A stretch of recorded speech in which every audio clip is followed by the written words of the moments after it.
guys, karon mag-interview ta og student nga nangaon sa canteen or sa karinderya kung unsa bay kalainan sa ilang food or lami ba ang canteen or lami pud ba ang karinderya.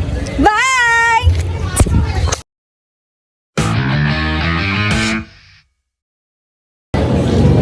Good morning, sir. So my name is Rishi Paramora, BSM1 student, and this will be for our project. May I know your name, sir? Udah si Gancang kasi Your age and your course. Tintin Biskin to Pwede mo asa ka permi mo sa on track likod sa kids.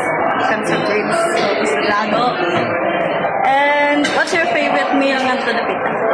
Panin batong mo. And why man? Like, specific thing nga, favorite ba mo siya? Or kaya ba sa imong budget or something? Mga kaya rin sa budget. Kaya budget. Kung sa'yo maingon mo sa price nga sa canteen o sa price nga sa Tinago? Sige lang, sige lang. Raptor ang dito sa pansa. Mas barato sa Tinago, literal.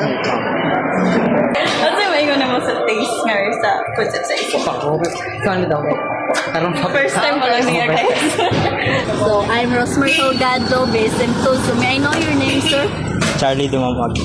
Kambis HM1. Okay, so asa di ka kasagaran magkananan, sir? Diri sa karinderya kay kasagaran kay mahal mong gulid daw At sa kantin. sa canteen, wala pa ka-drive ka nito. Wapasan. Wala pa, so asa na po yung mga kasagaran ni mo nga makaon dira? Nga, kasama kasi mong budget. Gulay na free sa borosad. So, pila ra po na yung mga gasto ni Mano? Nara sa kuan 70. 70. If ever nga ito kamukaon sa kuan, na-try na mga ito, no? Wala pa. Wala pa. Pero yung mga kailan na naman ito ni Kana na. Natuloy.